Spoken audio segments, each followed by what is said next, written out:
Cueillie directement de l'arbre, en compote, en tarte ou en jus, la pomme est populaire. C'est le deuxième fruit le plus consommé chez nous. Mais elle fait partie de la célèbre liste des Dirty Dozen, une compilation des 12 fruits et légumes contenant les plus fortes quantités de pesticides. Selon moi, aucun souci à consommer des pommes locales.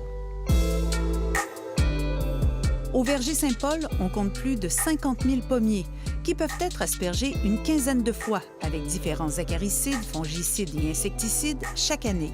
Malgré cela, le propriétaire se veut rassurant. Je m'empêche jamais de croquer dans une pomme que je cueille de l'arbre à l'automne moi-même sans nécessairement l'avoir rincée. Pourquoi ça figure parmi la liste des Dirty Dozen? Parce qu'on est une des cultures qu'on met le plus de tonnage à l'hectare ou d'application à l'hectare par année.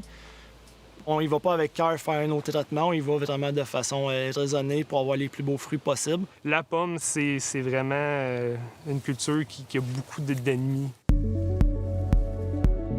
Robert Laffont fait appel au service de l'agronome Sébastien Beauchamp, qui l'aide dans la culture de la pomme parfaite. Ça, c'est production fruitière intégrée 2020. Dans ce verger, cette technique se veut plus écologique. D'ailleurs, 80 des pommes produites au Québec sont maintenant cultivées ainsi, en mode production fruitière intégrée. Ici, chaque insecticide, ici on a les insecticides, fongicides, acaricides, ça va être vraiment selon le risque. L'indice de risque. Oui, l'indice de OK. risque là, pour la santé. Les agriculteurs doivent suivre les doses qui sont recommandées sur les produits. Là. Le prix des produits chimiques étant relativement dispendieux, je connais personne qui va mettre plus de tonnage à l'hectare ou plus de quantité que recommandé parce que ça a un coût directement économique lié à la rentabilité. La culture de la pomme, c'est une importante industrie. C'est près de 500 producteurs juste au Québec et des revenus de plus de 59 millions de dollars. L'objectif premier des pommiculteurs, c'est d'avoir des pommes parfaites, parce que ce sont elles qui sont les plus payantes. Si on le traite pas, il pourrait y avoir une grande majorité des fruits qui vont être déformés comme ça, puis c'est une grosse perte de revenus pour les producteurs. Présentement, la pomme qui a une petite perforation ou une petite déformation, dépendant de la grosseur ou de la tolérance qu'on a, va être déclassée. Fait que vous, un fruit qui n'est pas parfait, c'est une perte. C'est une perte. Une pomme dans la jus à terre vaut environ 5 cents la livre, roughement, puis une belle pomme va valoir 1 pièce la livre. Est-ce que nous serions prêts, en tant que consommateurs, à acheter des pommes imparfaites avec moins de pesticides? C'est sûr que le consommateur québécois achète encore beaucoup avec les yeux. S'il y avait un petit peu plus d'éducation, on peut aller économiser facilement quelques traitements par année. Des fruits un petit peu moins parfaits au niveau esthétique, mais toujours aussi bons au niveau nutritif. Avec tous ces épandages, que reste-t-il dans nos pommes? Nous avons consulté les analyses faites par l'Agence canadienne d'inspection des aliments et malgré de nombreux résidus de pesticides, toutes les 250 pommes analysées en moyenne chaque année respectent les normes. Même résultat au Québec, mais cette fois, le MAPAC a analysé seulement 41 pommes. Bien, c'est certainement pas suffisant pour avoir un vrai portrait, mais ça donne quand même une bonne idée, je vous dirais. Une quarantaine de pommes, ça nous dit des choses. Est-ce que les consommateurs doivent être rassurés, sachant qu'ils croquent dans une dizaine, voire une quinzaine de pesticides? Maryse Bouchard a mené des travaux sur les risques associés à l'exposition aux pesticides. Le problème, c'est que quand on teste la sécurité de ces produits-là, c'est 1 à 1. Donc, l'effet combiné de 10-15 pesticides, ça n'a jamais été vraiment testé scientifiquement. Donc, en fait, c'est difficile de se prononcer, à savoir est-ce que c'est complètement sécuritaire ou s'il n'y a pas un risque pour la santé.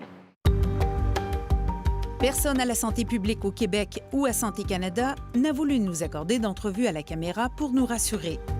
L'Agence fédérale nous a répondu par écrit que les pesticides sont utilisés d'une manière conforme par les producteurs agricoles et que les Canadiens ont accès à un approvisionnement alimentaire sûr.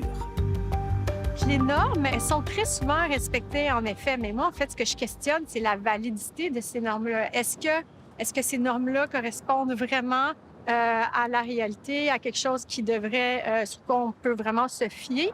Moi, c'est ça que je questionne, parce que d'habitude, ces normes ont été établies il y a de nombreuses années, ne tiennent pas compte des données les plus récentes, et pourtant, il y en a des avancées scientifiques au niveau des pesticides, sauf que les normes, on les revoit pas très, très souvent. La moitié des pommiculteurs travaillent toujours sans agronome et ne savent pas à qui se fier pour épandre la bonne quantité de pesticides. Cela dit, on sent chez eux une volonté de diminuer l'utilisation de pesticides. On est vraiment, comparé il y a 40 ans, les produits sont... Le risque pour la santé aussi, ça a beaucoup diminué. Puis d'ici les 2-3 prochaines années, on peut peut-être avoir la chance d'avoir des nouveaux produits plus doux. Des pommiculteurs en culture conventionnelle empruntent maintenant à la culture biologique certaines de leurs techniques. Il y a certains produits qu'on utilise en biologique qui commencent à être utilisés en conventionnel. Evelyne Martin est une des rares agronomes en culture biologique. J'ai des collègues qui vont me consulter puis qui vont me dire ce produit-là, est-ce que c'est efficace, comment on l'utilise, etc. Donc oui, il y a quand même une ouverture d'esprit et on cherche un peu les produits biologiques quand ils sont efficaces. Bon an, mal an, on a à peu près 80 de pommes parfaites. Donc c'est quand même très bien. J'exclus un peu le calibre, par contre, parce que nous, on tient pas trop compte du calibre. Mais le problème du calibre, ça a l'air être important, parce qu'il y a des producteurs dans le conventionnel qui nous disent que le nombre de pommes qui sont déclassées parce qu'elles sont juste un petit peu plus petites. Est-ce qu'on n'a pas un problème là, déjà, de mise en marché? Je pense que la clientèle serait prête à faire des concessions sur le calibre. Si la pomme est belle, il n'y a pas de maladie, pas d'insectes. La culture bio pourrait être une solution, mais c'est extrêmement difficile de cultiver des pommes de cette façon au Québec. Et les pommes bio ne sont pas abordables pour tous. Quant à celles de culture conventionnelle, reste à bien les frotter avec de l'eau et même du bicarbonate de soude avant de les consommer afin d'éliminer le maximum de résidus de pesticides. Ces pesticides qui sont néfastes pour la santé des agriculteurs, c'est indéniable, mais ce n'est pas toujours possible de connaître les effets sur nous qui les consommons.